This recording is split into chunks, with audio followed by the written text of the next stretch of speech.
একটা মানুষের জন্য কারো জীবন থেমে থাকে না, কিন্তু অনেকগুলো জীবনকে এলোমেলো করে দিতে একটা মানুষই যথেষ্ট। কারো পায়ের আওয়াজ পেতে অপরাজিতা ঘাড় ঘুরিয়ে দেখলো শাহেদ আসছে। ওর ঠিক পাশে এসে দাঁড়ালো ছাদের রেলিং ধরে। অপরাজিতা নিজের মনে কফির মগে চুমুক দিতে লাগলো, যেন ওর পাশে কোনো মানুষ নেই এমন মনোভাব নিয়ে সে সামনে তাকিয়ে রইল।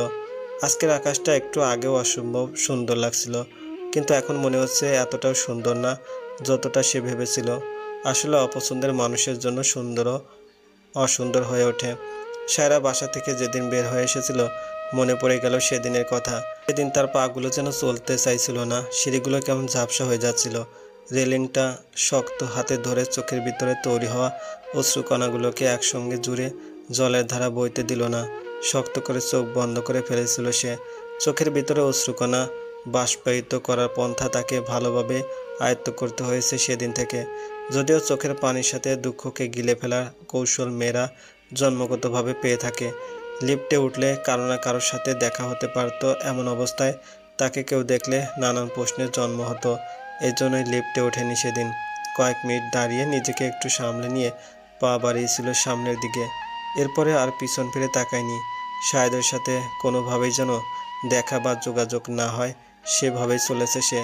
আজ যখন শাহেদ মাকে কল করে বলল সে আসছে, তখন ওর মুখোমুখি না হতেই কফির মগ নিয়ে ছাদে চলে এলো। কিছুটা সময় এমনিতেই কেটে গেল, কোনো কথা না বলে।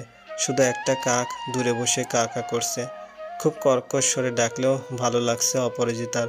কাক তার সঙ্গী মারা গেলে দ্বিতীয়বার জোড়া বাঁধে না, কখনো সঙ্গীর সাথে প্রতারণাও করে না। কাকটা কি তার মরে যাওয়া সঙ্গীর জন্য কাঁদছে? একসময় নীরবতা ভেঙে শাহেদ বলল, আজ 3 বছর 4 দিন পরে তোমার সামনে দাঁড়ালাম।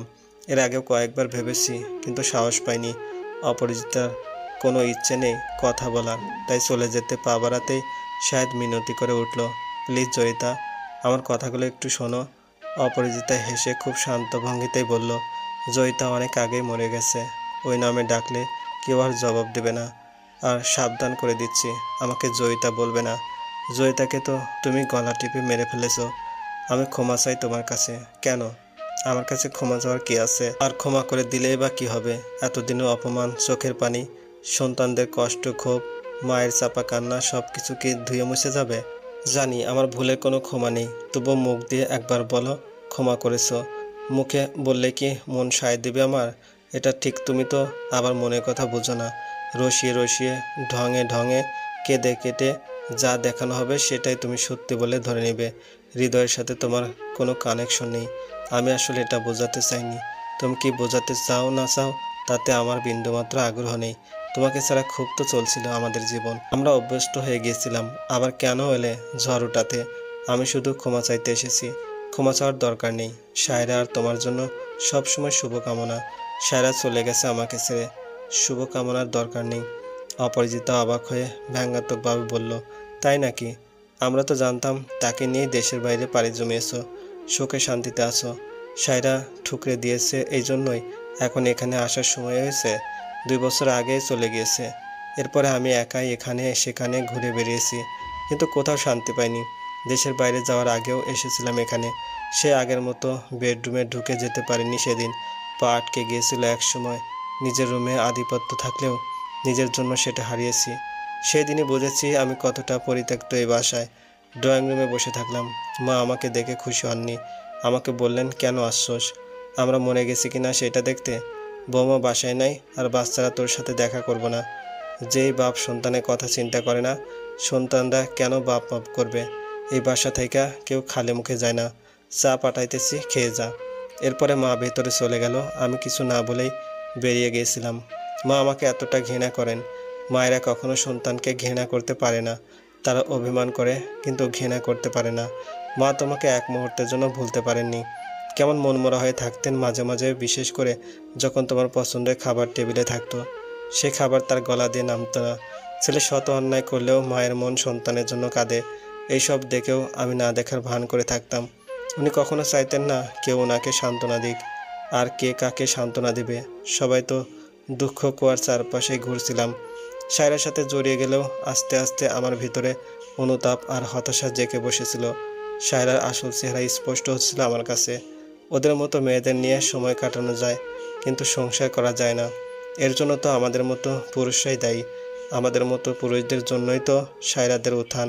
সায়রার কাছে আমি শুধু ছিলাম টাকার মেশিন আর সাময়িক মোহ। সায়রা বলতে শুরু করেছিল আমার সাথে জড়িয়ে সে ভুল করেছে, তার জীবন শেষ। আমার মনে হচ্ছিল আমি শুধু ভুল করিনি, চরম পাপ করেছি সায়রার সাথে জড়িয়ে। একসময় উচ্চবিলাসী সায়রার আরও টাকাওয়ালা একজনের সন্ধান পেয়ে তাকে বিয়ে করেছিল, কিন্তু সে নিজের জ্বালায় নিজেকেই জড়িয়ে গিয়েছিল। সে হয়ে উঠেছিল হাজব্যান্ডের ক্লায়েন্ট, প্রস্টিটিউট। ওর জীবন এমন যে না পারছে মরতে, না পারছে সইতে। এর পরের কাহিনী কি আমি আর জানি না। এইসব আমাকে শুনিয়ে লাভ কি? অন্যের কাহিনী শোনার মতো সময় আমার নেই। তোমার পাপের তো হিসাবই নেই। এই দুনিয়াকে আমার জন্য নরক বানিয়ে চলে গেলে। আমাকে আমিতে টিকিয়ে রাখতে আমাকে কি পরিমাণ যুদ্ধ করতে হয়েছে সেটা আমি কেবল জানি। কিছু হায়নার মুখোশ তখনই উন্মোচিত হয়েছিল। স্বামী পরিত্যক্তা নারীকে অসহায় ভেবে কৌশলে কলুষিত করতে চেয়েছিল। আর সবাই ছিল পরিচিত জন। কি, কার এত বড় সাহস? অপরিচিতা হাসলো। সাহস তো তুমি দিয়ে গিয়েছিলে। সবার প্রথমে হাত বাড়িয়েছিল তোমার প্রাণের বন্ধু ইকবাল। কি, ইকবাল? ইকবাল। অন্ধকারে হাবুডুবু খাওয়া আমাকে দেখে বন্ধু ইকবাল আমাকে খুব জ্বালাতন করা শুরু করেছিল। আমি প্রথমে বুঝিয়ে বলেছিলাম আপনাকে সব সময় বড় ভাইয়ের মতো মনে করি। কোনো প্রয়োজন হলে অবশ্যই জানাবো ভাইয়া। আপনাকে বারবার এসে কষ্ট করে খবর নিতে হবে না। আর একটা কথা কি জানেন ভাইয়া, শাহেদের সাথে আমার সম্পর্কের ব্যাপারটা অনেকেই জানে। আর এখন সবাই আমাকে নিয়েও এটা ওটা খুঁজে বেড়াবে, কারণ এখন আমি একা। আমাদের সমাজে একটা মেয়ে বা মহিলা একা জীবন কাটাবে, এটা মেনে মানতেই পারে না। এই যে ধরেন আপনার সাথে আমার সম্পর্ক, আমি আপনি জানি, কিন্তু ভাবি একদিন বলে বসলো অপরিচিতার কাছে এত যাওয়ার কি হলো? স্বামী পরিত্যক্তা মেয়ে মানুষ ভালোই চিনি, দেখা যাবে তোমার গলায় ঝুলে পড়ছে। এদের কোনো ঠিক আছে? তখন কি করবেন? আপনার কেমন লাগবে? আমার কানে গেলে আমি তো লজ্জায় মরে যাব। কথা যে কারো মুখ থেকে বেরিয়ে যেতে পারে সেই কথা তো আর ফিরিয়ে নেওয়া যায় না। এই কথা শুনে ইকবাল সেদিন একটু চুপসে গিয়েছিল। ভেবেছিলাম ঝামেলা চুকেছে, কিন্তু না। মোবাইল, মেসেঞ্জার সব কিছুতে রীতিমতো অত্যাচার শুরু করলো। তার বউকে বলাতে উল্টো আমাকে দোষারোপ করতে লাগলো। নিজের স্বামীকে নাকি বেঁধে রাখতে পারিনি, এখন অন্যের স্বামীকে ভাগিয়ে নিতে চাই। দোষ না করেও আমার নিজের চরিত্রের দোষ দিয়েছে মানুষ। তবে আমি মুখ বুজে সহ্য করিনি। চারপাশে হাঁ করা মুখগুলোকে উপযুক্ত শিক্ষা দিয়েই বন্ধ করেছি। একা থাকতে গেলে নিজের চারপাশে কাঁটাযুক্ত বেড়া দিতে হয়। আমিও কি অমানসিক কষ্ট পাচ্ছি সেটা শুধু আমি জানি। নিচে দেখা হলো আমাদের মেয়ে অপির সাথে কথা বলেনি, মুখ ফিরিয়ে নিয়েছে। সন্তান বাবাকে ঘৃণা করে, এর চাইতে কষ্টের কি আছে? অপি, অহনের বন্ধুদের মায়েরা কানাঘুষা করতো, অনেকে মুখ বাঁকিয়ে হাসতো। সেই সব ওরা খুব বুঝতে পারতো। ওদেরও অনেক মানসিক যন্ত্রণা পেতে হয়েছে অনেক। একদিন অপি ওর ফুপুর বাসা থেকে এসে জিনিস এলোমেলো করে ভাঙচুর করে হাত পা ছুঁড়ে কাঁদতে লাগলো আর বলতে লাগলো ওই লোকটাই কেন আমার বাবা হলো। সবাই কত খারাপ খারাপ কথা বলে, ছি, কি লজ্জা লাগে। আর কোনোদিন কথাই যাব না। আমি মেয়েকে বুকের সাথে জড়িয়ে ধরে থাকলাম কতটা সময় জানি না। একসময় ওর হৃৎপিণ্ডের গতি নর্মাল হলো, কিন্তু এরপর থেকে আমরা সব আত্মীয় স্বজনের বাসায় যাওয়া বন্ধ করে দিলাম। আমাদের ছেলে অহন একদিন বলল, কেউ বাবার কথা জিজ্ঞেস করলে আমি বলি বাবা নেই। সত্যি কথা বললে তো নানান প্রশ্ন করে, অনেক সময় বিব্রতকর পরিস্থিতিতে পড়তে হয়। তাই এটা বললেই ভালো, বাবা নেই। এটা শুনে ভাবে মারা গেছে, আর কোনো প্রশ্ন করে না। মা আমাদের জন্য তো এটাই সত্যি, তাই না? আমি তোমার বিরুদ্ধে ওদের কখনো সরাসরি কিছু বলিনি, কোনো অভিযোগ করিনি। ওরা নিজেরাই যা বোঝার বুঝে নিয়েছে। তবে সন্তানও বাবাকে পুরোপুরি ঘৃণা করতে পারে না। ঘৃণা আর ভালোবাসা দোলাচলে দোলে সন্তানের মন। শাহেদের মনে পড়ল অপির জন্মের প্রথম দিনের কথা। অপরিচিতার কষ্ট হচ্ছিল, তবু মিষ্টি করে হেসেছিল। ওর চোখে মুখে স্নিগ্ধতা ছড়িয়েছিল। মা তার কোলে অপিকে দিলেন।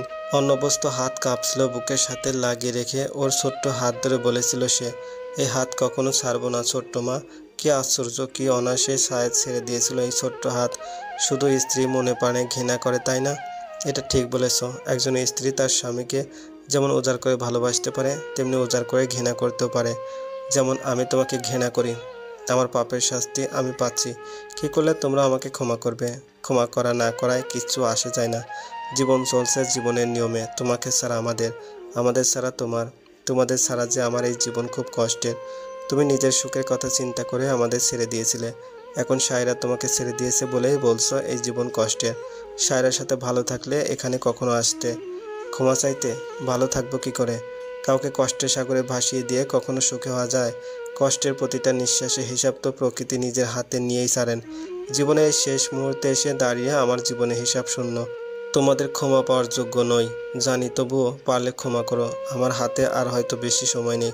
অপরাজিতা একটু অবাক হলো এই দাম্ভিক, একরোখা, রক্সটা, স্বার্থপর মানুষটার কথা শুনে। এতক্ষণ শাহেদের দিকে একবারও ফিরে তাকাতে ইচ্ছা হয়নি। এখন তাকাতে দেখলো শাহেদের স্বাস্থ্য ভেঙে গেছে, বলতে গেলে শুকিয়ে কাঠ। ওর দাঁড়িয়ে থাকতেও যেন কষ্ট হচ্ছে। হঠাৎ বুকটা মোচড় দিয়ে উঠল। এখনো কি ওর জন্য কোনো ফিলিংস অবশিষ্ট আছে? অপরিচিতা মনকে বারবার বলল, একদম না, একদম না। নিজের সন্তানের জন্মদাতা হিসেবে তার এই শোচনীয় অবস্থা দেখে মায়া হচ্ছে। এটা কিছুতে ভালোবাসা না। তাকে করুণা করা যায়, কিছুতে ভালোবাসা যায় না। সেই যোগ্যতাই তার নেই। কেন, কি হয়েছে? শায়দ অপলক তাকিয়ে রইল অপরিচিতার দিকে, হেসে হেসে বলল, জীবনের প্রতি অত্যাচারের ফল ভোগ করছি। লিভার সিরোসিস শরীরে বাসা বেঁধেছে। এতদিন শরীরের সাথে মনের কষ্টটা জড়িয়েছিল। এখন এই মুহূর্তে থেকে আমার মনে কোনো কষ্ট নেই জয়িতা। বিশ্বাস করো, কোনো কষ্ট নেই। তোমার চোখে আমার জন্য এখনো ভালোবাসা দেখতে পাচ্ছি। এখন মরেও শান্তি পাবো।